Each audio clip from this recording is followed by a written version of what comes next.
Hello viewers, আসসালামু আলাইকুম। আশা করি আপনারা সবাই ভালো আছেন।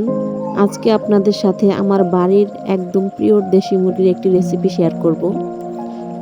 এটা আমার বাড়িতেই পোষা, আমি নিজের হাতেই পুষেছি। চলুন তাহলে শুরু করা যাক। এখানে আমি প্রথমেই মুরগিটা প্রসেস করে নিয়েছি, কেটে বেছে ধুয়ে নিয়েছি।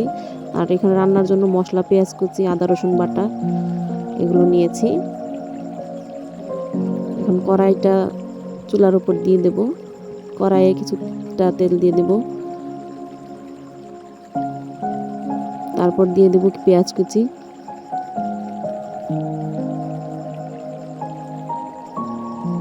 পেঁয়াজটা হালকাভাবে নেড়ে চেড়ে দিব।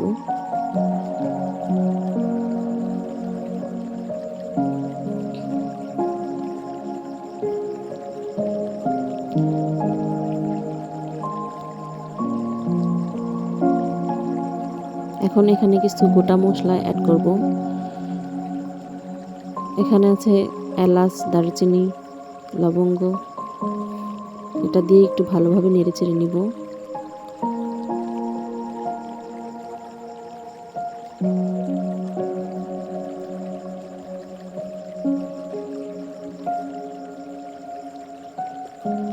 এখন এই পর্যায়ে এখানে একটু পানি দিয়ে দেব, না হলে মশলাটা পুড়ে যাবে।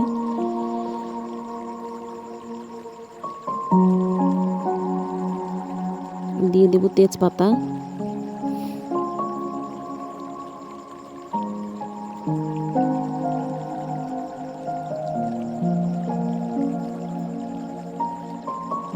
এখন দেব রসুন বাটা,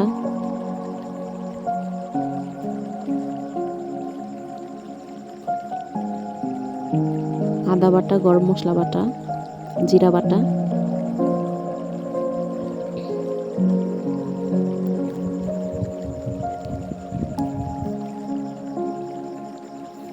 এবার একটু নেড়েচেড়ে নিয়ে ভালোভাবে একটু নেড়েচেড়ে নিয়ে এখানে দিয়ে দেব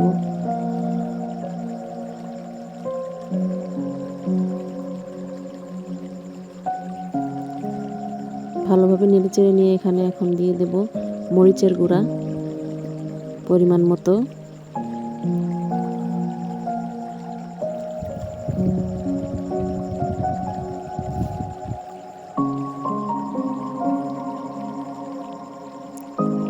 দিয়ে দেব হলুদের গুঁড়া পরিমাণ মতো,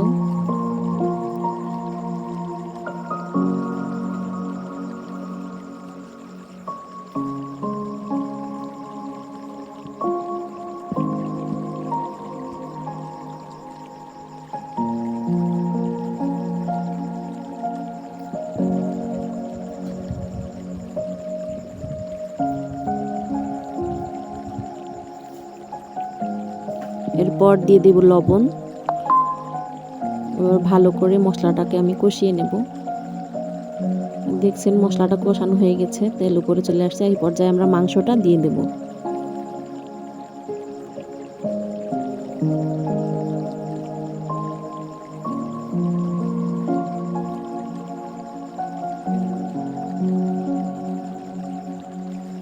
সবগুলা মাংস দেওয়া হয়ে গেলে ভালোভাবে একটু নেড়ে চেড়ে দিব।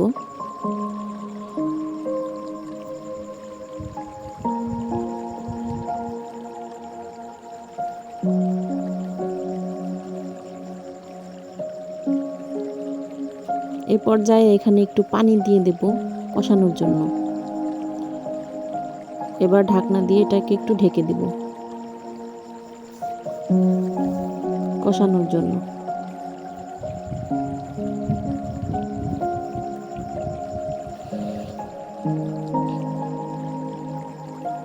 এভাবে করে আমি কয়েকবার নেড়েচেড়ে নিয়েছিলাম। আমাদের মাংসটা কিন্তু অনেক সুন্দরভাবে কষানো হয়ে গিয়েছে।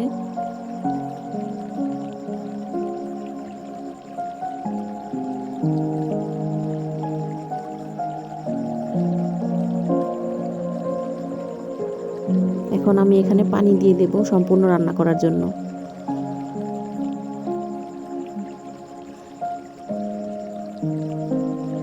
কালারটা মাশাআল্লাহ অনেক সুন্দর হয়েছে।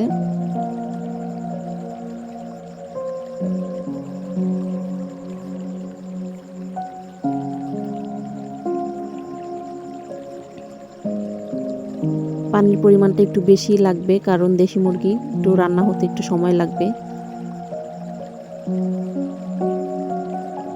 এই তো সবশেষে আমার রান্নাটা প্রায় শেষ। কত সুন্দর একটা কালার চলে আসছে। আমার রান্নাটা একদমই শেষ। আপনারাও চাইলে বাসায় এভাবে রান্না করে খেতে পারেন।